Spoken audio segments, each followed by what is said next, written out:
Selamat pagi untuk anak-anak ibu semua.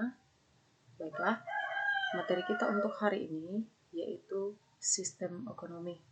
Minggu lalu kita sudah mempelajari kegiatan ekonomi. Nah, dari kegiatan ekonomi ke sistem ekonomi masih memiliki keterkaitannya, nak ya. Baiklah, kita akan lihat materi sistem ekonomi. Nah, sebelum kita membahas macam atau bentuk-bentuk dari sistem ekonomi, kita akan lihat dulu pengertian dari sistem ekonomi itu apa sih? Nah, sistem ekonomi merupakan sistem yang mengatur kondisi perekonomian suatu negara sesuai kondisi negara itu sendiri. Nah, sistem ekonomi yang dianut oleh negara kita dengan negara lain, misalkan seperti Singapura, Malaysia, Amerika, dan lain sebagainya, negara-negara lain, itu berbeda. Tergantung keadaan ataupun kondisi dari negara itu sendiri. Nah, sistem ekonomi ini dibagi menjadi 4. Ada sistem ekonomi tradisional, sistem ekonomi komando atau terpusat, sistem ekonomi bebas atau liberal, dan yang terakhir sistem ekonomi campuran. Nah, kita akan bahas satu persatu. Yang pertama, sistem ekonomi tradisional. Nah, kita akan kenal atau membahas sistem ekonomi tradisional, di mana sistem ekonomi tradisional merupakan sistem ekonomi yang diterapkan pada masyarakat yang hidup dengan secara tradisional. Nah, kita akan lihat, seperti ini secara tradisional. Nah, pada sistem ekonomi tradisional, umumnya sebelum mengenal yang namanya nilai mata uang, ya, dulu dalam kegiatan ekonomi yang dilakukan, yaitu melalui sistem barter atau pertukaran barang. Ya, oke. Di dalam sistem ekonomi tradisional, teknik produksi dipelajari secara turun-temurun dan bersifat sederhana. Ini dia ciri-cirinya. Yang kedua, sistem barter masih digunakan dalam pemenuhan kebutuhan masyarakat. Nah, seperti yang Ibu bilang tadi, ya. Kemudian belum adanya pembagian kerja dalam masyarakat dan masih terkait pada tradisi dan kepercayaan setempat. Nah, ini dia sistem ekonomi tradisional. Dan yang terakhir, alat atau teknologi produksi masih bersifat sederhana. Nah, kebanyakan di dalam sistem ekonomi tradisional ini masih menggunakan yang namanya produksinya itu secara manual atau dikelola oleh masyarakat itu sendiri. Belum mengenal di sini adanya mesin atau teknologi canggih dalam melakukan kegiatan produksi. Baik. Dan yang kedua adalah sistem ekonomi komando atau terpusat. Nah, kalau dikatakan sistem ekonomi komando atau terpusat merupakan sistem ekonomi di mana pemerintah memiliki peranan penting yang dominan untuk mengendalikan kegiatan perekonomian. Nah, di sini dibutuhkan peranan pemerintah. Oke. Nah, ini seperti yang aku bilang, ada sumber daya alam, produksi dilakukan oleh pemerintah dan didistribusikan kepada masyarakat. Nah, ini dia, ya. Ini banyaklah dikelola oleh perusahaan-perusahaan negeri BUMN, ya. Kita lihat dulu untuk sistem ekonomi komando, individu maupun kelompok tidak dapat berusaha dengan bebas dalam kegiatan perekonomian. Nah, namanya juga sudah dikendalikan oleh pemerintah, ya. Berarti yang menghandle, yang mengatur itu adalah pemerintah. Terus yang kedua, semua alat dan sumber daya ekonomi dikuasai oleh pemerintah.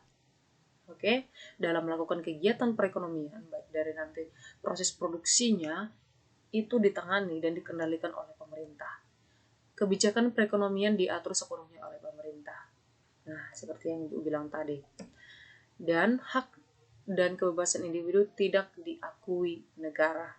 Nah, karena penguasaan, ya, itu sepenuhnya oleh pemerintah, tidak ada campur tangan dari individu. Baiklah, dan jenis pekerjaan dan pembagian kerja diterapkan dan diatur oleh pemerintah. Jika merekrut nanti pegawai ataupun pekerja, ini diatur oleh pemerintah tersebut. Nah, bukan seperti kita mau bekerja langsung ke perusahaan tersebut, melamar, oh bukan, tapi harus tunggu dulu ada rekrutan dari pihak perusahaan, ya. Oke. Nah, untuk sistem ekonomi yang ketiga, yaitu sistem ekonomi pasar atau liberal. Nah, sistem ekonomi pasar atau liberal merupakan kebalikan dari sistem ekonomi komando. Nah, dalam sistem ini, swasta memiliki peran yang dominan dan pemerintah hanya sebagai pengawas, ya, hanya sebagai pengawas saja. Oke, secara spesifiknya bahwa sistem ekonomi pasar atau liberal ini adalah sistem ekonomi yang dianut oleh sistem yang menjalankan adalah pihak swasta. Nah, peranan pemerintah di sini hanya mengendalikan saja. Nah, bisa kamu lihat dalam gambar, ya. Oke, kita lihat setiap individu atau swasta bebas menggunakan barang dan jasa yang dimilikinya. Nah, selagi barang tersebut tidak ilegal, ya. Kemudian yang kedua, segala bentuk aktivitas ekonomi dilakukan oleh masyarakat. Dan yang ketiga, pemerintah tidak melakukan intervensi dalam pasar. Nah, dan yang berikutnya, pemilik modal berhak memiliki sumber-sumber produksi. Dan yang kelima, terjadi persaingan yang ketat dalam kegiatan ekonomi. Nah, kalau di sektor swasta itu dalam pemberian harga itu tinggi, begitu juga dengan persaingan ya dalam kegiatan pasarnya, ya. Dan yang terakhir adalah sistem ekonomi campuran. Nah, apa bedanya dari ketiga sistem ekonomi yang sudah kita bahas tadi? Nah, sistem ekonomi campuran merupakan sistem perekonomian yang mengambil kebaikan dari sistem ekonomi kapitalis dan sosialis. Nah, kita lihat bagaimana dia untuk penjelasannya. Ini gabungan dari dua sistem, yaitu sistem ekonomi pasar dan sistem ekonomi komando.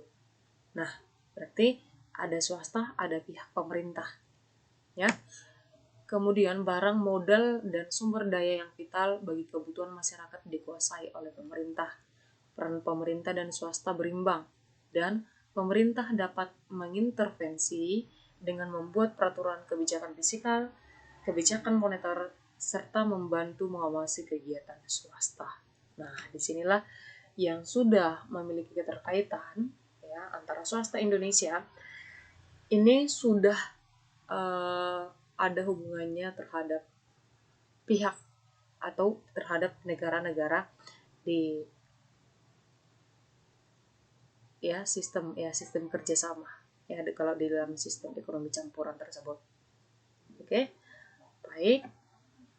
Sekian pertemuan kita untuk hari ini. Untuk pertemuan berikutnya kita akan membahas mengenal sistem perekonomian Indonesia. Nah, silakan dibaca untuk materinya minggu depan, itu ada di buku.